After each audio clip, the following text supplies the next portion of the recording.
Seeking the ട്രൂത്തിൻ്റെ അടുത്ത എപ്പിസോഡിലോട്ട് പോകുമ്പം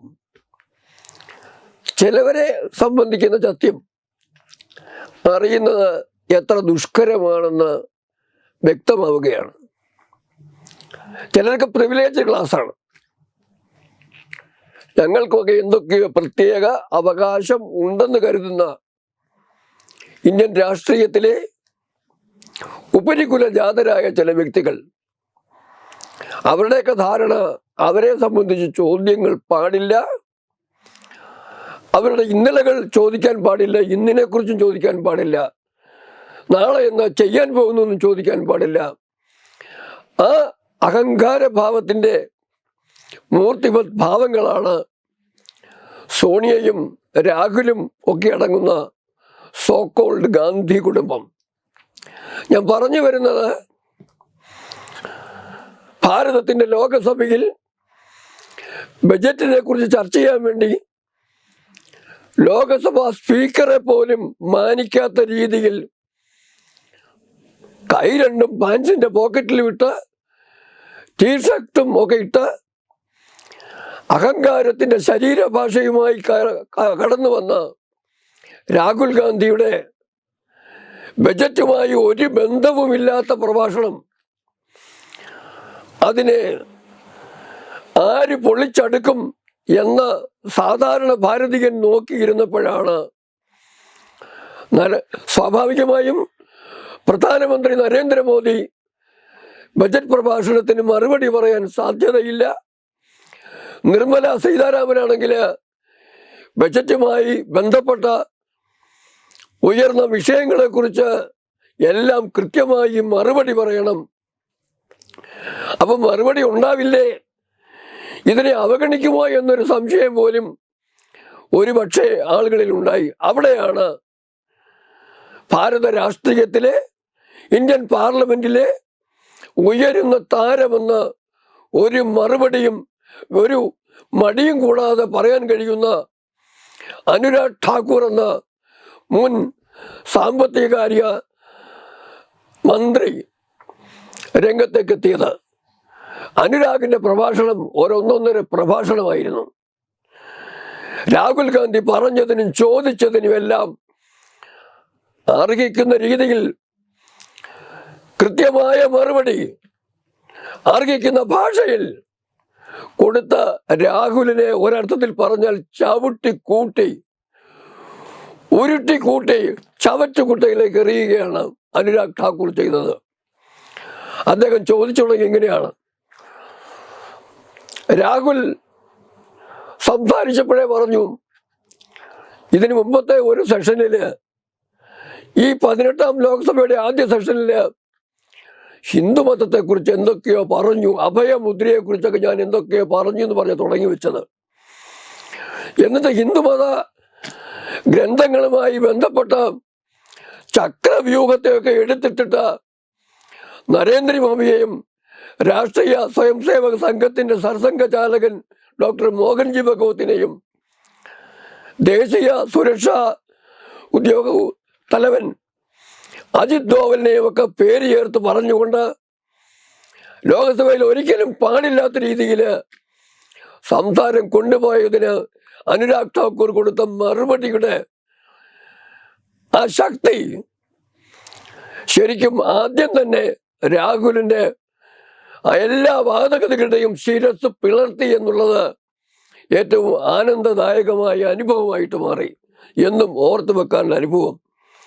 അദ്ദേഹം തിരിച്ചു ചോദിച്ചു, അനുരാഗ് ഠാക്കൂർ ചോദിച്ചു, ചക്രവ്യൂഹവും നിങ്ങൾ പറഞ്ഞു, ചക്രവ്യൂഹത്തില് ഒരു പത്മം താമരയുള്ളതാണ് കുറ്റമെന്ന് പറഞ്ഞു. അതൊക്കെ നമ്മൾ പുരാണങ്ങളുമായി പറയുമ്പം വെറുതെ ഗൂഗിൾ അറിവ് മാത്രം വെച്ചിട്ട് രാഹുൽ നടത്തിയ പരാമർശങ്ങളാണ്.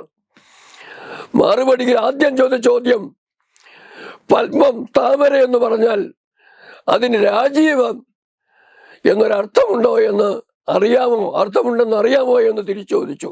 ശരിയാണ്, ഞാനും അന്വേഷിച്ചു. ഭാരതത്തിൻ്റെ പല ഭാഷകളിലും രാജീവ് എന്ന വാക്കിന് താമര എന്നുള്ള അർത്ഥവുമുണ്ട്. അതാണല്ലോ രാജീവലോചനൻ, താമര കണ്ണൻ നമ്മൾ മലയാളത്തിൽ പറയുന്നു. അങ്ങനെ കൃത്യമായിട്ടും രാഹുൽ ഗാന്ധിക്ക് കൊടുക്കാവുന്ന കൃത്യം മറുപടിയും കൊടുത്തങ്ങോട്ട് തുടങ്ങിയിട്ട് അടുത്ത ചോദ്യം, നിങ്ങൾ ഹിന്ദുത്വത്തെക്കുറിച്ച് പറയുന്നു, നിങ്ങൾ ആക്സിഡന്റൽ ഹിന്ദു ആയതുകൊണ്ട് ഹിന്ദുത്വത്തെക്കുറിച്ച് അറിവും അത്ര ഉണ്ടാവില്ല എന്ന് വ്യക്തമായി മറുപടി പറയാൻ തുടങ്ങുമ്പോൾ പറഞ്ഞ അടുത്ത വാചകം, അവിടെ നിങ്ങൾ ശ്രദ്ധിക്കുക, ആക്സിഡന്റൽ ഹിന്ദു. ആരാണ് സ്വയം ആക്സിഡന്റൽ ഹിന്ദുവായി പരിചയപ്പെടുത്തിയത്? ചരിത്രത്തിലേക്ക് തിരിഞ്ഞു നോക്കുക. I am an Englishman by education, by culture. I am an Islam, and I am a Hindu only because of the accident of birth. ഞാൻ വിദ്യാഭ്യാസം കൊണ്ട് ഇംഗ്ലീഷുകാരനാണ്, ക്രിസ്ത്യനാണ്, സംസ്കാരം കൊണ്ട് മുസ്ലിമാണ്. ഞാൻ ജന്മം എന്ന അപകടം കൊണ്ട് മാത്രം ഹിന്ദുവായി പോയി എന്ന് ഒരുപക്ഷെ വേദനയോടുകൂടി പറഞ്ഞ ജവഹർലാൽ നെഹ്റുവിന്റെ കൊച്ചുമകൻ. ആക്സിഡന്റൽ ഹിന്ദു എന്ന് പറഞ്ഞ ആ നെഹ്റുവിൻ്റെ വാക്കുകളെയാണ് അനുരാഗ് ഠാക്കൂർ ഓർമ്മിപ്പിച്ചത്. അവിടെ അച്ഛനെയും അപ്പൂപ്പനെയും ഒക്കെ ഓർമ്മിപ്പിച്ച ശേഷം പിന്നെ അങ്ങ് ഒരു ശരിക്കും പറഞ്ഞ അറിഞ്ഞ് കയറുകയാണ്. ഓരോ കുതന്ത്രവാദങ്ങളെയും അരിഞ്ഞു മുറിച്ചുകൊണ്ട് ചോദിക്കുന്നു. ചക്രവ്യൂഹത്തിന്റെ കാര്യം പറയുമ്പം അവിടെ ജയദ്രഥനെ പോലും പറയാൻ കഴിയാതിരുന്ന രാഹുലിനോട്, അതുപോലും പൂർണ്ണമായി അറിവില്ലാത്ത രാഹുലിനോട് തിരിച്ചു പറയുന്നു, ചക്രവ്യൂഹം സൃഷ്ടിച്ചത് നിങ്ങളാണ്, നിങ്ങളാണ് ഈ ഭാരതത്തിൽ ചക്രവ്യൂഹം സൃഷ്ടിച്ചത്. അത് പറയുമ്പം രാഹുൽ എന്ന് പരിഹസിച്ചുകൊണ്ട് നമ്മുടെ അദാനിയെയും അംബാനിയുടെയൊക്കെ പേര് പറഞ്ഞപ്പം ലോക്സഭാ സ്പീക്കർ പറഞ്ഞു, അങ്ങനെ പറയരുതെന്ന് പറഞ്ഞതിന് എന്നാൽ ഞാൻ A1 A2 എന്നങ്ങ് പറയട്ടെ എന്ന് ചോദിച്ചു. അതിനെ കോട്ട് ചെയ്തുകൊണ്ട് അനുരാഗ് പറഞ്ഞതൊരു ഒന്നൊന്നര മറുപടിയായി. അതിൻ്റെ ചുവട് പിടിച്ചുകൊണ്ട് അനുരാഗ് പിന്നെ ചെയ്തതൊക്കെ കൊട്ടേഷനാണ്. MG NG IG പിന്നെ RG നമ്പർ 2 അങ്ങനെ വളരെ ഭംഗിയായിട്ട് ഇദ്ദേഹത്തെ അവിടെയും ശരിക്കും പറഞ്ഞാൽ വിരൽ മടക്കുന്നതിനുള്ള അവസരം ഉണ്ടാക്കി കൊടുക്കുകയാണ് അനുരാഗ് ഠാക്കൂർ ചെയ്തത്. അടുത്ത മുന്നോട്ട് പോവുകയാണ്. അവിടെ പറയുകയാണ്, ഭാരതത്തിലെ ഓരോ ഘട്ടങ്ങളിലും ഒന്ന് MG ചെയ്തത് വിഭജനം, 2 നെഹ്റു ചെയ്തത് കാശ്മീർ പ്രശ്നം, 3 ഇന്ദിര ചെയ്തത് ഖാലിസ്ഥാൻ വാദവും ഭാരതത്തിലെ അടിയന്തരാവസ്ഥയും, പിന്നെ RG ചെയ്തത് സിഖിനോടുള്ള അതിക്രമം, സിഖ് കൊലപാതകം, വഫോഴ്സ് അക്രമം എല്ലാം എണ്ണി പറഞ്ഞു. SC ചെയ്തതും പറഞ്ഞു, അഴിമതിയുടെ കണക്കുകൾ SC സോണിയാഗാന്ധി ചെയ്തതും പറഞ്ഞു. രാഹുൽ ഗാന്ധി കഴിഞ്ഞ 15 വർഷം കൊണ്ട് RG2 എന്തു ചെയ്തു എന്ന് ചോദിച്ചു. അടുത്ത Gയെ കുറിച്ച് ഞാനൊന്നും പറയുന്നില്ല എന്ന് പറഞ്ഞ് നിർത്തിക്കഴിഞ്ഞപ്പം ശരിക്കും പറഞ്ഞ പാർലമെന്റിനകം ആ പ്രഭാഷണത്തെ ആഘോഷിക്കുകയായിരുന്നു. കഴിഞ്ഞില്ല. മഹാഭാരതത്തെക്കുറിച്ച് അറിവിൻ്റെ ഭണ്ഡാര വിളക്കി വിട്ട രാഹുലിനോട് അനുരാഗ് ഠാക്കൂർ മറ്റൊരു കാര്യത്തിലേക്ക് ശ്രദ്ധ ക്ഷണിച്ചു. ആ കാര്യമാണ് ഞാൻ ഈ കാണിക്കുന്ന പുസ്തകം. ഇത് ദ ഗ്രേറ്റ് ഇന്ത്യൻ നോവൽ. ഈ പുസ്തകം എഴുതിയിരിക്കുന്നത് ഡോക്ടർ ശശി തരൂർ, തിരുവനന്തപുരത്തിൻ്റെ പാർലമെന്റ് അംഗം, കോൺഗ്രസിലെ പ്രമുഖനായ നേതാവ്. അനുരാഗ് ഠാക്കൂർ ചോദിക്കുകയാണ്, ഈ നേതാവിൻ്റെ ഈ പുസ്തകത്തിൽ ഈ ചെയ്തിരിക്കുന്നത് മഹാഭാരതത്തിൻ്റെ കഥയുടെ അടിസ്ഥാനത്തിൽ ഭാരതത്തിൻ്റെ രാഷ്ട്രീയ സാഹചര്യത്തെയും ഭാരത രാഷ്ട്രീയത്തിലെ കഥാപാത്രങ്ങളെയും പുതിയതായിട്ട് അവതരിപ്പിക്കുകയാണ് ചെയ്തിരിക്കുന്നത്. അതിൽ ശശി തരൂര് പറഞ്ഞ കാര്യങ്ങൾ ശ്രദ്ധിക്കുക. ഞാനിതെൻ്റെ എൻ്റെ ഒരു പുസ്തകത്തിലും ഞാൻ നേരത്തെ നടത്തിയ വീഡിയോകളിലും കൃത്യമായി പറഞ്ഞിട്ടുള്ളതാണ്. എനിക്ക് വലിയ ചാരിതാർത്ഥ്യം തോന്നി ഈ വിഷയം ഇന്ന് ലോകസഭയിൽ വന്നപ്പോൾ. അദ്ദേഹം ചോദിക്കുകയാണ്, എന്തായിരുന്നു ശശി തരൂരിൻ്റെ പുസ്തകത്തിൽ ജവഹർലാൽ നെഹ്റുവിന് കൊടുത്ത പേര്? കോൺഗ്രസിന് കൊടുത്ത പേര് തന്നെ കൗരവരുടെ പാർട്ടി എന്നാ. അതിനുശേഷം ജവഹർലാൽ നെഹ്റുവിന്റെ പേരിലേക്ക് വന്നു. നെഹ്റുവിനെ ധൃതരാഷ്ട്രർ എന്നാണ് ഡോക്ടർ ശശി തരൂർ പേര് കൊടുത്ത് വിളിച്ചത്. അന്ധനായ ധൃതരാഷ്ട്രർ, സ്ത്രീലമ്പടനായ ധൃതരാഷ്ട്രർ, അധികാര മോഹിയായ ധൃതരാഷ്ട്രമായിട്ടാണ് ഡോക്ടർ ശശി തരൂര് ജവഹർലാൽ നെഹ്റുവിനെ ചിത്രീകരിച്ചിരുന്നത്. ഇനി ഇന്ദിരാഗാന്ധിയെ കാണിച്ചിരിക്കുന്നത് പ്രിയ ദുര്യോധനി എന്നാണ്. അനുരാഗ് ഠാക്കൂർ പറഞ്ഞില്ലെങ്കിൽ പോലും പുസ്തകത്തിൽ നിങ്ങൾക്ക് വായിക്കാൻ കഴിയും. യഥാർത്ഥ ധൃതരാഷ്ട്രക്ക് 101 മക്കളായിരുന്നു, 100 പുത്രന്മാരും 1 പുത്രിയും. കൗരവ കുടുംബത്തിലെ അംഗങ്ങൾ. പക്ഷെ ഈ ധൃതരാഷ്ട്രം ജവഹർലാൽ ഒറ്റ മകളേ ഉള്ളൂ. ആ 101 കൗരവരുടെയും ആസുരിക ഭാവത്തെ ആറ്റി കുറുക്കിയെടുത്ത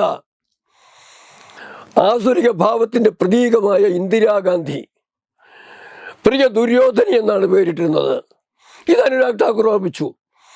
ശശി തരൂർ, അങ്ങയുടെ പാർട്ടിയുടെ ശശി തരൂര് ജവഹർലാൽ നെഹ്റുവിനെ ധൃതരാഷ്ട്രമെന്നും ഈ പറയുന്ന ഇന്ദിരയെ പ്രിയ ദുര്യോധനി എന്നും വിളിച്ച് എഴുതിയ പുസ്തകത്തിന്റെ ചരിത്രത്തിലേക്ക് അദ്ദേഹം സ്വാഭാവികമായ ഒരു നീക്കമങ്ങ് നീങ്ങുകയാണ് ചെയ്തത്. അനുരാഗ് ഠാക്കൂറിൻ്റെ ഈ ഗ്രേറ്റ് ഇന്ത്യൻ മൂവ്മെന്റിന്റെ പരാമർശങ്ങൾ പറഞ്ഞു പോകുമ്പോൾ വളരെയേറെ പറയാനുണ്ട്. പക്ഷെ അതിലേക്കെല്ലാം പോകുന്നതിന് സമയക്കുറവ് കൊണ്ട് തയ്യാറാവുന്നുമില്ല. പക്ഷെ 1-2 കാര്യങ്ങൾ ഓർക്കേണ്ടതുണ്ട്. കൗരവ പാർട്ടി എന്ന് കോൺഗ്രസിനെ സംബോധന ചെയ്ത് അതേ തരൂരാണ് അനുരാഗ് ഠാക്കൂർ പറഞ്ഞിട്ടില്ലെങ്കിൽ പോലും മറു സൈഡിലുള്ള ആളുകളെ കുറിച്ച് പറഞ്ഞിരുന്നത്. കോൺഗ്രസിന്റെ പ്രതിപക്ഷത്തെ കുറിച്ച് പറഞ്ഞിരുന്നത് യുധിഷ്ഠിരനും ഭീമനും അർജുനനും നകുലനും സഹദേവനും എല്ലാമായിട്ടാണ് ചൂണ്ടിക്കാണിച്ചിരുന്നത്. അതിനൊക്കെ അപ്പുറം പല കാര്യങ്ങളും ഇതിൽ പറയുവാനുള്ളതുണ്ട്. നെഹ്റു കാണിച്ച ഓരോ ക്രൂരതയെക്കുറിച്ച് ഒന്ന് മാത്രം ഞാൻ പറയാം. നെഹ്റുവിൻ്റെ ഭാര്യ കമല നെഹ്റുവിൻ്റെ മരണ സന്ദർഭത്തെക്കുറിച്ച് ശശി തരൂര് ഈ പുസ്തകത്തിൻ്റെ 401 പേജിൽ പറഞ്ഞിട്ടുണ്ട്. എങ്ങനെയാണ് കമല നെഹ്റുവിനെ നെഹ്റു അവഗണിച്ചിരുന്നതെന്നുള്ളതിനെ എടുത്തു പറഞ്ഞിരിക്കുകയാണ്. വിശദമായിട്ട് ഞാൻ പറയുന്നില്ല. എങ്കിലും പ്രിയ ദുര്യോധനി ഗാന്ധാരിക്ക് മരണ സന്ദർഭത്തിൽ കൂടെ ഇരിക്കുകയാണ്. അമ്മ ഗാന്ധാരി മകളോട് ചോദിക്കുന്നു, അച്ഛൻ വരുമോ? മകൾ പറയുന്നു, ജയിലിലൊക്കെ ആണെന്നല്ലേ പറയുന്നത്, വരുമായിരിക്കും. അമ്മ മറുപടി, ജയിലൊക്കെ വിട്ടേരെ, പണ്ടും ഇങ്ങനെയൊക്കെ തന്നെ ആയിരുന്നു. അങ്ങനെ നെഹ്റു അല്ലെങ്കിൽ ധൃതരാഷ്ട്രർ എത്തുന്നതിന് മുമ്പ് തന്നെ കമല നെഹ്റു മരിച്ചു കഴിയുന്നു. ഗാന്ധാരിയായിട്ടാണ് കഥയ്ക്കകത്ത്. മരിക്കുന്നതിന് മുമ്പ് ഒരു നോക്ക് മകളെ കാണാൻ വേണ്ടി ആ കണ്ണിലെ തിരശീല അഴിക്കാൻ ശ്രമിക്കുന്നുണ്ട്, സാധിക്കുന്നില്ല. കൈ താഴോട്ട് വന്ന് വീണു പോകുന്നു. കരഞ്ഞുകൊണ്ട് കയ്യിലിരുന്ന വെള്ളം താഴേക്ക് വീഴുന്നതിൽ നിന്ന് രക്ഷപ്പെടുത്താൻ ദുര്യോധനിക്ക് കഴിഞ്ഞില്ല. പ്രിയ ദുര്യോധനിയുടെ കയ്യിൽ നിന്ന് വെള്ളം താഴെ വീണു. ആ വെള്ളം ഒഴുകുമ്പോഴാണ് ധൃതരാഷ്ട്രയുടെ വരവ്. ധൃതരാഷ്ട്രക്ക് കാണത്തില്ലല്ലോ. നീ എന്താ കരയുവാണോ? എൻ്റെ കാല് നനയുന്നു എന്ന് പറഞ്ഞു. നീ കരയണ്ട, എൻ്റെ കാല് നനയുന്നു എന്ന് പറഞ്ഞു. മനസ്സിലാക്കണം, ആ അച്ഛനും മോളും കൂടെ കെട്ടിപ്പിടിച്ചു നിന്ന് അമ്മയെക്കുറിച്ച് അവളെ അവഗണിക്കുകയാണ്. കമല നെഹ്റു പറഞ്ഞ ആദ്യത്തെ വാചകം ഓർക്കണം. അല്ലെങ്കിൽ ഗാന്ധാരി, പുതിയ കഥയിലെ ഗാന്ധാരി നേരത്തെയും ഇങ്ങനെയൊക്കെ തന്നെയാണെന്ന്. ഇതൊക്കെ പറഞ്ഞു കഴിഞ്ഞിട്ട് ഈ നമ്മുടെ അനുരാഗ് ഠാക്കൂർ ലോക്സഭയിൽ പറഞ്ഞതിന് മറുപടിയായിട്ട് ശശി തരൂർ പറയുകയാണ്, ഇത് സറ്റയറാണ്, ആക്ഷേപഹാസ്യമാണെന്ന്. ഡോക്ടർ ശശി തരൂർ, മലയാളികളായ നമ്മൾക്കറിയാം, ആക്ഷേപഹാസ്യത്തിൻ്റെ ആശാന്മാരായിരുന്ന ചാക്യാന്മാർ കൂത്ത് നടത്തുമ്പോൾ പോലും ചാക്യാർ കൂത്തില് ഹാസ്യം ആണെങ്കിലും ആക്ഷേപഹാസ്യമാണെങ്കിലും കള്ളം പറയാറില്ലായിരുന്നു. അതുകൊണ്ട് സർഗധനനായിരുന്ന ശശി തരൂര് 1989 ഈ പുസ്തകം എഴുതുമ്പം രാഷ്ട്രീയമായ ലക്ഷ്യങ്ങളില്ലായിരുന്നു, രാഷ്ട്രീയമായ പക്ഷപാതമില്ലായിരുന്നു. തനിക്ക് ശരിയെന്ന് തോന്നിയത് എഴുതിയതാണ് അന്ന്. അതങ്ങനെ തന്നെ ഇരിക്കട്ടെ. അത് കേരളത്തിലെ കോൺഗ്രസ്സുകാരും ഭാരതത്തിലെ കോൺഗ്രസ്സുകാരും വായിച്ച് പഠിച്ചു കഴിഞ്ഞാൽ, അതിനനുസരിച്ച് പ്രതികരിച്ചു കഴിഞ്ഞാൽ ഒരുപക്ഷെ തരൂരിന് കോൺഗ്രസിൽ നിന്ന് പുറത്തേക്കുള്ള വഴി പോലും ആകാം. അവർ വായിച്ചിട്ടില്ലെന്ന് ഞാൻ പറയത്തില്ല. കാരണം രാജീവ് ഗാന്ധിയെ കൊലപാതകം ചെയ്ത LTTയുടെ ബന്ധുക്കളായ തമിഴ്നാട് രാഷ്ട്രീയക്കാരെ കൂടെ കൂട്ടുന്നവര്, പഞ്ചാബിലെ ഇന്ദിരാഗാന്ധിയെ കൊന്ന ആ ഖാലിസ്ഥാനികളെ കൂടെ കൂട്ടുന്നവ, സോണിയയ്ക്കും രാഹുലിനുമൊന്നും ഇനി തരൂരിങ്ങനെ പുസ്തകം എഴുതുമെന്നും വലിയ വിഷയമാകാനിടയില്ല. എന്തായാലും അതവിടെ നിൽക്കട്ടെ. നിങ്ങൾ ഈ പുസ്തകം ഒന്ന് വായിച്ചു നോക്കുക. എന്തായാലും അനുരാഗ് ഠാക്കൂർ ഈ പുസ്തകത്തെ ലോകസഭയുടെയും ഭാരതത്തിൻ്റെയും രാഷ്ട്രീയ മനസ്സിന് മുമ്പിലേക്ക് അവതരിപ്പിച്ചു കഴിഞ്ഞിരിക്കുന്നു. കഴിഞ്ഞില്ല, അനുരാഗ് ഠാക്കൂർ മറ്റു വിഷയങ്ങളിലേക്ക് കടക്കുന്നുണ്ട്. അവിടെയാണ് പ്രത്യേകത. ഒരു കാര്യം ഞാൻ നിങ്ങളോട് ഓർമ്മിപ്പിക്കട്ടെ. ഈ പല വിഷയങ്ങളുമുണ്ട്. അനുരാഗ് ഠാക്കൂറിൻ്റെ പ്രസംഗത്തിൽ OBCയെ കുറിച്ചുള്ളതുണ്ട്. അതിനുശേഷം പ്രധാനപ്പെട്ടൊരു വിഷയം അവിടെ വിഷയം വിവാദമായ എന്ന് വേണമെങ്കിൽ പറയാവുന്നൊരു വിഷയം അനുരാഗ് ഠാക്കൂറിൻ്റെ ഒരു പ്രസ്താവനയാണ്. അദ്ദേഹം ചോദിക്കുന്നു, സ്വന്തം ജാതി എന്താണെന്ന് അറിയാത്ത ആളുകള് ജാതി സെൻസസിനെ കുറിച്ച് പറയുന്നു. അതിലെന്താ തെറ്റ്? അവിടെ രാഹുലിന്റെ ജാതി എന്താണെന്നൊന്നും ചോദിച്ചിട്ടില്ല അനുരാഗ് ഠാക്കൂർ. പക്ഷേ രാഹുലിന് അത് മനസ്സിലായി. അനുരാഗ് ഠാക്കൂർ ഒരുപക്ഷെ ചോദിക്കുന്നത് ഭാരതത്തിലെ ജനങ്ങൾ മൊത്തം ചോദിച്ചുകൊണ്ടേയിരിക്കുന്ന, കാലങ്ങളായി ചോദിച്ചുകൊണ്ടേയിരിക്കുന്ന ഒരൊറ്റ ചോദ്യമാണ്, എന്താണ് നിങ്ങളുടെ കുലം, എന്താണ് നിങ്ങളുടെ ജാതി എന്നുള്ളത്. രാഹുലിനോട്, രാഹുലിൻ്റെ കുടുംബത്തോട്. അതിന് പ്രത്യേകിച്ചൊരു കാരണം ഉണ്ടായിട്ടുമല്ല. സത്യം അറിയണം. ഏത് കുലത്തിലാണെങ്കിലും ഏത് ജാതിയിലാണെങ്കിലും ഇവിടെ ആർക്കും ഒരു പ്രശ്നവുമില്ല. മുസ്ലിം ആണെങ്കിലും ക്രിസ്ത്യാനിയാണെങ്കിലും പാഴ്സിയാണെങ്കിലും ഈ രാജ്യത്ത് ആർക്കും ഒരു പ്രശ്നവുമില്ല. പക്ഷെ സത്യം പറയാൻ എന്താണ് മടി? അതാണ് സീക്കിംഗ് ദി ട്രൂത്ത് പ്രോഗ്രാം ചെയ്യുമ്പം എനിക്കും ചോദിക്കാനുള്ളത്. പക്ഷെ രാഹുൽ അങ്ങനെ അങ്ങ് വിടുവോ? രാഹുലിൻ്റെ പേര് പറഞ്ഞല്ല ചോദ്യം. അവൻ പറയുന്നത് ഹിന്ദിയിൽ പറയാറുണ്ട്, ഉടുത്തെ हुए तीर को हाथ ऊपर करके अपने हाथ में ले लो ताकि अगर अंगुली में छोटी सी चोट लग जाएगा तो ബലിദാനി ബൻ സക്താ ഹൈ. അർത്ഥം ഇതാണ്, നിങ്ങളെ ലക്ഷ്യം വെച്ചുള്ള അസ്ത്രം അല്ലെങ്കിൽ പോലും ആകാശത്ത് ഉയർന്നു പോകുന്ന അസ്ത്രത്തിന് നേരെ കൈ പൊക്കി ചാടി അത് കയ്യെ കൊള്ളിച്ചിട്ട് രക്തസാക്ഷിയാകാൻ മോഹിക്കുന്നതിൻ്റെ ഫലമാണോ ഇത്?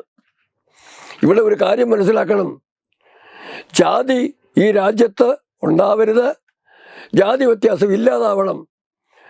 ജാതിയുടെ പേരിൽ വേർതിരിവ് ഉന്മൂലനം ചെയ്യണമെന്ന് ഏതാണ്ട് 100 വർഷങ്ങൾക്ക് മുമ്പ് വിനായക ദാമോദർ സവർക്കറാണ് ഒരുപക്ഷെ ആദ്യമായിട്ട് ഒരു രാഷ്ട്രീയ നേതാവ് നിലയിൽ ആവശ്യപ്പെടുന്നത്. അതിനും അയ്യ വൈകുണ്ഠസ്വാമി നമ്മുടെ നാട്ടിൽ, അയ്യ വൈകുണ്ഠസ്വാമിക്ക് ശേഷം ശ്രീനാരായണ ഗുരുവ് ഒരു ജാതി ഒരു മതം ഒരു ദൈവത്തിൻ്റെ സങ്കല്പം പറഞ്ഞു. ജാതി ചോദിക്കരുത്, പറയരുത്, ചിന്തിക്കരുത് എന്ന് പറഞ്ഞു. വീര സവർക്കർ 1910 തോന്നുന്നു സെൻസസിന് മുമ്പ് പൊതുജനങ്ങളോട് പറഞ്ഞു, നിങ്ങളാരും ഹിന്ദു എന്നല്ലാതെ ജാതി സെൻസസിൽ പറയരുത് എന്ന് പറഞ്ഞു. അത് നിൽക്കട്ടെ, അതിനുശേഷം അദ്ദേഹം ചെയ്തൊക്കെ അറിയാം. ജാതി ഉന്മൂലനത്തിന് വേണ്ടി ഡോക്ടർ BR അംബേദ്കറുമായി ചേർന്ന്, അല്ലെങ്കിൽ അംബേദ്കറുടെ അറിവോടെ അദ്ദേഹം ചെയ്ത ഓരോ കാര്യങ്ങളും ഭാരത ജനങ്ങൾക്ക് അന്യമല്ല. പിന്നെ അടുത്തത് പോകേണ്ടത് രാഷ്ട്രീയ സ്വയം സേവക സംഘത്തിലേക്കാണ്. സംഘം എന്താണ് ജാതിയെക്കുറിച്ച് പറഞ്ഞത്? അത് 1934 സംഘശിബിരത്തിലെത്തിയ, അതിലെ വിശദങ്ങൾ ഞാൻ പറയുന്നില്ല, സംഘശിബിരത്തിലെത്തിയ മഹാത്മജി സംഘത്തിലെ ജാതിയില്ലാത്ത വേർതിരിവില്ലാത്ത ജീവിത ശൈലി കണ്ട് ഒന്നിച്ച് ഭക്ഷണം കഴിക്കുന്നു, ഒന്നിച്ച് കളിക്കുന്നു, ഒന്നിച്ച് ഉറങ്ങുന്നു, ഒന്നിച്ച് ജീവിക്കുന്ന ആ സാഹചര്യം കണ്ടപ്പോൾ ചോദിച്ചു, നിങ്ങളുടെ കൂട്ടത്തിൽ എത്ര ഹരിജനങ്ങളുണ്ട്, ഏതെല്ലാം ജാതിക്കാരുടെ ചോദിച്ചു. മറുപടി കൃത്യമായിരുന്നു, ഞങ്ങൾ അങ്ങനെ ജാതിയുടെ കണക്ക് തിരിച്ച് നോക്കാറില്ല. എങ്കിലും എനിക്ക് വേണ്ടി അത് ചെയ്യാൻ പാടില്ലെന്ന് ചോദിച്ചു. മറുപടി, ബാപ്പു അങ്ങയെ ബഹുമാനിക്കുന്നു, പക്ഷെ ഞങ്ങൾ അങ്ങനെ കണക്ക് ചോദിക്കാറില്ല, അങ്ങേക്ക് വേണമെങ്കിൽ ചോദിച്ച് മനസ്സിലാക്കിക്കൊള്ളാൻ പറഞ്ഞു. അതായിരുന്നു മറുപടി. ജാതിക്കെതിരെ, വേർതിരിവിനെതിരെ ശക്തമായ നിലപാട് എടുത്തിട്ടുള്ള പ്രസ്ഥാനമാണ് രാഷ്ട്രീയ സ്വയംസേവക സംഘം. അതാണ് ചരിത്രം. ആ ചരിത്രം നിൽക്കുമ്പോഴാണ് 2024 രാഹുൽ ഗാന്ധി എന്നൊരു വ്യക്തി കേവലം രാഷ്ട്രീയ നേട്ടത്തിന് വേണ്ടി, ജാതിപരമായ വേർതിരിവിന് വേണ്ടി ജാതി ചോദിക്കണം, പറയണം എന്ന് പറയുന്നത്. ഓരോരുത്തരുടെയും ജാതി ചോദിക്കണം, ജാതി എണ്ണി തിരിക്കണം എന്നാണ് പറയുന്നത്. രാഹുൽ പറയുന്നത് കേട്ട് കഴിഞ്ഞാൽ അവസാനം നമ്മൾ കണ്ടു കഴിഞ്ഞതാണ് ബഡ്ജറ്റുമായിട്ട് ബന്ധപ്പെട്ട ഹലുവ സെർമണി. അതിലെ ആ ജീവനക്കാരുടെ എല്ലാവരും അറിയണമത്. ഞാൻ 11 വർഷം നോർത്ത് ബ്ലോക്ക് ജോലി ചെയ്തതാണ്. ഈ ബജറ്റ് നിർമ്മാണ പ്രക്രിയയുടെ ഭാഗമല്ലെങ്കിൽ പോലും കാഴ്ചക്കാരനായി ഞാൻ നോർത്ത് ബ്ലോക്കിലുണ്ടായിരുന്നു. 12 ദിവസത്തോളം നീണ്ടു നിൽക്കുക. അന്നത്തെ കാലത്തെ ബജറ്റ് അച്ചടിയുടെ ജോലി നടക്കുമ്പം നോർത്ത് ബ്ലോക്കിൻ്റെ ബേസ്മെൻറ്റിലേക്ക് ഈ അതുമായി ബന്ധപ്പെട്ട ജീവനക്കാർ എല്ലാവരും ഉന്നത ഉദ്യോഗസ്ഥരല്ല, അങ്ങോട്ട് കയറ്റി വിട്ട് കഴിഞ്ഞാൽ 12 ദിവസം കഴിഞ്ഞ് ബജറ്റ് അച്ചടിച്ച് ബജറ്റ് പാർലമെൻറ്റിൽ പ്രസൻറ്റ് ചെയ്ത ശേഷം മാത്രമേ അവർ പുറത്തു വരുള്ളായിരുന്നു. നിങ്ങൾക്കൊരു പക്ഷെ അറിയില്ല, അവർ അടയാളങ്ങൾ പോലും കാണിക്കാതിരിക്കാൻ വേണ്ടി അവർ കഴിയുന്ന ബേസ്മെൻറ്റിന് മുകളിൽ കട്ടിയുള്ള നീല കർട്ടനിട്ടിരിക്കുകയായിരുന്നു. ഞാൻ കണ്ടിട്ടുള്ളത്. അങ്ങനെയുള്ള സാഹചര്യത്തിൽ അവിടെ ജോലി ചെയ്യുന്നവർ കൂടിച്ചേർന്ന് നിന്ന് അവരുടെ സന്തോഷത്തിന് വേണ്ടി അവർ നടത്തിയതാണ് ഈ ഹലുവ സെർമണി. ഞാൻ വിശദീകരിക്കുന്നില്ല. ആ ജോലിക്കാർ മാത്രം പങ്കെടുക്കുന്ന പരിപാടിയാണ് ഈ ഹലുവ സെർമണി. ഈ ഹലുവ സെർമണിക്കകത്ത് ഏത് ജാതിക്കാരൊക്കെ ഉണ്ട്, പിന്നോക്കക്കാരുണ്ട്, OBC ഉണ്ടെന്നൊക്കെ ചോദിച്ച രാഹുൽ ഗാന്ധി സത്യത്തിൽ അത് കേട്ട് നിർമ്മല സീതാരാമൻ ചിരിച്ചത്, തയ്യൽ കൈവച്ചിരുന്ന് ചിരിച്ചത് ഭാരതം കണ്ടതാണ് ലോക്സഭാ TV-യിലൂടെ. എനിക്ക് സംശയമുണ്ട്, ഇപ്പോൾ ഇവിടെ വന്ന് കേരളത്തിൽ ആദ്യം വരില്ല എന്ന് പറഞ്ഞ് മാറി നിന്നിട്ട് ബെയിലി പാലവും പണി കഴിഞ്ഞ ശേഷം സൗകര്യമായി എത്താമെന്ന് കണ്ടപ്പം വയനാട്ടിൽ വന്ന് ഫോട്ടോ എടുക്കാൻ, ആ ഫോട്ടോ പ്രചരിപ്പിച്ച ആളാകാൻ നിങ്ങൾ ഓർക്കണം. വിഷയം വിട്ടാണെങ്കിലും പറയാതിരിക്കാൻ തരവില്ല. ബജറ്റ് പ്രസംഗത്തിൽ ഒരിക്കലെങ്കിലും വയനാടിനെ കുറിച്ചൊരു വാക്ക് പറഞ്ഞോ, കേരളത്തെക്കുറിച്ചൊരു വാക്ക് പറഞ്ഞോ രാഹുൽ ഗാന്ധി? എന്തുകൊണ്ട് പറഞ്ഞില്ല? ഇപ്പോൾ ഇവിടുത്തെ MP അല്ലെങ്കിലും ഇവിടെ നിന്ന് ജയിച്ചു പോയതല്ലേ. പുതിയൊരു MP വരും വരെ ആ ചുമതല നിർവഹിക്കേണ്ടത് ആരാണ്? നിങ്ങളോ ഞാനോ ആണ്. അവിടെ ഈ പ്രകൃതി ലോലമായ പ്രദേശങ്ങളുണ്ടെന്നും അവിടെ പരിഹാരം കണ്ടെത്തണമെന്നും ആവശ്യപ്പെടുന്നതിനുള്ള ചുമതലയും ബാധ്യതയും 5 കൊല്ലം അവിടുത്തെ MP ആയിട്ട് കാണിച്ചിട്ടില്ല. അതിനുശേഷം ഈ പാർലമെന്റിലെ ബജറ്റ് സമ്മേളനത്തിൽ പോലും ആ വിഷയത്തിലേക്ക് വന്നിട്ടില്ല. അതിന് പകരം അവിടെ പറയുന്നത് ഹിന്ദുവിനെ കുറ്റം പറയുക, ഹിന്ദുവിനെ തമ്മിൽ തല്ലിക്കുക, രാജ്യത്തെ ശിഥിലമാക്കുക. ഇതായിരുന്നു അജണ്ട. ആ അജണ്ടയുടെ ഭാഗമായിട്ടാണ് എനിക്ക് ചോദിക്കാനുള്ളത്, രാഹുല് വയനാട്ടിൽ ചെന്നിട്ട് അവിടെ മരിച്ചു വീണ ആ പാവപ്പെട്ട ജനങ്ങളുടെ ജാതി എണ്ണിയിട്ടുണ്ടോ? അങ്ങനെ എണ്ണം പറയുമോ? അങ്ങനെ എണ്ണം പറയാമോ? ലോകത്തെ എല്ലാ കാര്യങ്ങളിലും ജാതി നോക്കണം. ഇതാണ് രാഹുൽ കൊണ്ടുവരുന്ന പുതിയ രാഷ്ട്രീയ ഫോർമുല. പക്ഷെ ഒരു കാര്യം തിരിച്ചങ്ങോട്ട് ചോദിക്കരുത്. അങ്ങയുടെ ജാതി എന്താണ് ചോദിക്കരുത്. അത് ചോദിക്കാതെ ജാതി സെൻസസ് പൂർണ്ണമാകുമോ? ഭാരതത്തിലെ സാധാരണക്കാരൻ്റെയും തൊട്ട് രാഷ്ട്രപതികളുടെ വരെ ജാതി ചോദിച്ചെങ്കിലല്ലേ ജാതി സെൻസസ് പൂർണ്ണമാകുള്ളൂ. ജാതി സെൻസസ് എന്തിനാണ്, ഏതിനാണ് എന്നുള്ളതൊക്കെ അവിടെ നിൽക്കട്ടെ. അത് ചർച്ച ചെയ്യേണ്ട ഈ സമയം ഞാൻ ഉപയോഗിക്കുന്നില്ല. പക്ഷെ ഒരൊറ്റ കാര്യം, രാഹുലിനെ എല്ലാവരുടെയും ജാതി അറിയണം. പത്രക്കാരൻ്റെ ജാതി പോലും അറിയണം. ഉത്തർപ്രദേശ് നമ്മൾ കണ്ടതാണ്. ഒരു പത്രക്കാരൻ വന്ന് ചോദിച്ചു, നിന്റെ ജാതി എന്താണ്, നിന്റെ മുതലാളിയുടെ ജാതി എന്താണ്? ആ പാവം പിടിച്ചവരെ ആളുകളെല്ലാം കൂടി കോൺഗ്രസ്സുകാർ കൂടി തല്ലാൻ തയ്യാറായി. അങ്ങനെ ജാതിയുടെ പേര് പറഞ്ഞ് ജാതിയുടെ പേരിൽ മനുഷ്യനെ തമ്മിൽ തള്ളിക്കാൻ നോക്കുന്ന രാഹുൽ ഗാന്ധിയോട് അനുരാഗ് ഠാക്കൂർ ഇത്രേ പറഞ്ഞുള്ളൂ. ജാത് നമ്പർ, ജാതിയുടെ പേരിൽ സെൻസസ് വേണമെന്ന് പറയുന്ന ആളിന് സ്വന്തം ജാതി എന്താണെന്ന് അറിയാത്ത ആളാണെന്ന് പറഞ്ഞതിൽ ഇദ്ദേഹം വലിയ വിഷമമുണ്ടായി. അവിടെ നിർത്തിയില്ല. അനുരാഗ് ഠാക്കൂർ കൃത്യമായി പറഞ്ഞു കൊടുത്തു, എങ്ങനെയാണ് ജവഹർലാൽ നെഹ്റു 1961 സംവരണത്തിനെതിരെ സംസാരിച്ചതെന്ന്. സംവരണം കഴിവില്ലാത്ത ആളുകളെ കൊണ്ട്, മികവില്ലാത്ത ആളുകളെ കൊണ്ട് നമ്മുടെ ഉദ്യോഗസ്ഥ ബന്ധത്തെ നിറയ്ക്കും, ഞാനത് അനുവദിക്കില്ല എന്ന് നെഹ്റു പറഞ്ഞതിന് എവിഡൻസ് ഉൾപ്പെടെ, തെളിവുൾപ്പെടെ കൊടുത്തു. മണ്ഡൽ കമ്മീഷൻ റിപ്പോർട്ടിന് മുമ്പ് വന്നിട്ടുള്ള റിപ്പോർട്ടുകളും മണ്ഡൽ കമ്മീഷൻ റിപ്പോർട്ടും ഇന്ദിരാഗാന്ധി മാറ്റിവെച്ചതിനെ കുറിച്ച് പറഞ്ഞു. രാജീവ് ഗാന്ധി അതിനെതിരെ ലോക്സഭയിൽ നിലപാടെടുത്തതിനെ കുറിച്ച് പറഞ്ഞു. വേണ്ട, വന്യ വയോധികനായ സീതാറാം കേസരി, പിന്നോക്ക വിഭാഗക്കാരൻ, അങ്ങനെ കോൺഗ്രസിന്റെ പ്രസിഡന്റായിട്ടിരിക്കുമ്പം അയാളുടെ ഉടുമുണ്ടും പിടിച്ചുകൂട്ടി ബാത്റൂമിലേക്ക് തള്ളി പൂട്ടിയിട്ട ശേഷം ആ കസേരയിൽ കയറുന്ന സോണിയാഗാന്ധിയുടെ മകൻ പറയുകയാണ്, താഴ്ന്ന ജാതിക്കാരെ, ജാതിയിൽ പിന്നോക്കം നിൽക്കുന്നവരെ മുന്നോട്ട് കൊണ്ടുവരണം പോലും, അതിന് ജാതി സെൻസസ് വേണമെന്ന്. രാജ്യത്ത് സകല ആളുകളും, ജാതികളുടെ ആണെങ്കിലും സാമ്പത്തിക അവസ്ഥയുടെ പേരിലാണെങ്കിലും എന്നും പിന്നോക്കം നിൽക്കുന്ന എല്ലാവരെയും സബ്കെ സാത്ത്, സബ്ക വികാസ്, സബ്ക വിശ്വാസ്, സബ്ക പ്രയാസ്, എല്ലാവർക്കും വേണ്ടി ശബ്ദിക്കുന്ന ഒരു പ്രധാനമന്ത്രിയുള്ള കാലത്ത് ഈ രാജ്യത്തെ വേർതിരിക്കണം, വെട്ടിമുറിക്കണം. ഇതാണ് രാഹുൽ ഗാന്ധിയുടെ മനസ്സിലിരിപ്പ്. അവസാനം അനുരാഗ് ഠാക്കൂർ ഒരു ചോദ്യം ചോദിക്കുന്നുണ്ട്. ആ ചോദ്യത്തിലാണ് ശരിക്കും ലോകസഭ ഇളകി മറിഞ്ഞത്. അതിങ്ങനെയാണ്. നിങ്ങൾ പറയുന്നു ഹലുവ കഴിച്ചതിൻ്റെ കാര്യം പറയുന്നു, പിന്നെ ചോദ്യങ്ങൾ തുടങ്ങുക അങ്ങോട്ട്. ഒന്നാമത്തെ ചോദ്യം, ജീപ്പ് സ്കാൻഡൽ. പുതിയ തലമുറ അറിയണമെന്നില്ല, നെഹ്റുവിൻ്റെ കാലത്തെ ആദ്യത്തെ അഴിമതി കേസാണ് jeep scandal. Jeep scandal may halwa കിസ്നെ ഖായ? ലോകസഭയ്ക്കുള്ളിൽ നിന്നും മറുപടി വന്നു. ഭാരതമാകെ മറുപടി പറഞ്ഞു, കോൺഗ്രസിനെ ഖായാകെ, നെഹ്റുവിനെ ഖായാകെ. അതിനുശേഷം ഇന്ദിരാഗാന്ധിയുടെ കാലത്ത് അഴിമതിയുടെ നിരന്തര സംഭവങ്ങൾ, ഹലുവ കിസ്നെ ഖായ? ലോകസഭയിലെ അംഗങ്ങൾ പറഞ്ഞു, രാജ്യം മൊത്തം കൂടി ചേർന്ന് പറഞ്ഞു, കോൺഗ്രസിനെ ഖായാകെ. അടുത്തത് ബഫോർ സ്കാൻഡൽ. ആരാണ് ഹലുവ കഴിച്ചത്? ലോകസഭ പറഞ്ഞു, രാജ്യം മൊത്തം പറഞ്ഞു, കോൺഗ്രസിലെ ഖായാകെ.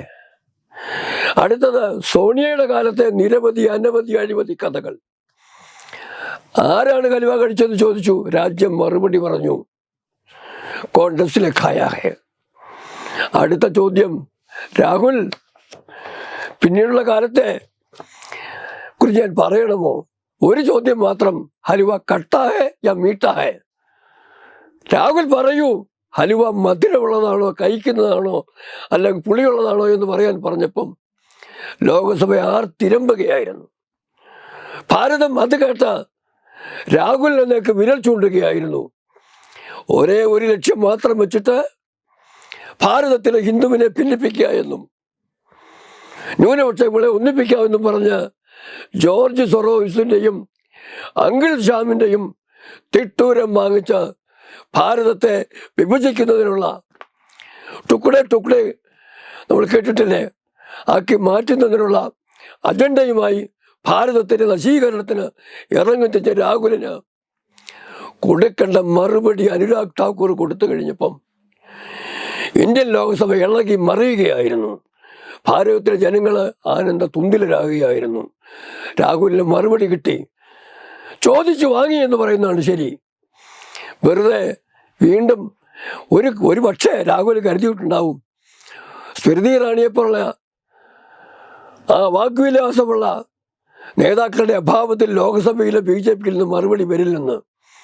ഇനിയും അനുരാഗ് ഠാക്കൂറിൻ്റെ പേര് കേട്ടാൽ പഴയ ഷോലെ സിനിമയിൽ പറയുന്നത് പോലെ പറയും രാഹുൽ, മമ്മി മുझे डर रहा है, मुझे डर लग रहा है, അമ്മ എനിക്ക് പേടി വരുന്നു എന്ന് അനുരാഗ് ഠാക്കൂറിൻ്റെ പേരോ പടവോ കണ്ടാൽ സ്വപ്നത്തിൽ പോലും ഞെട്ടി ഉണരുന്ന അവസ്ഥയിലേക്ക് രാഹുലിനെ മാറ്റിയിരിക്കുന്നു.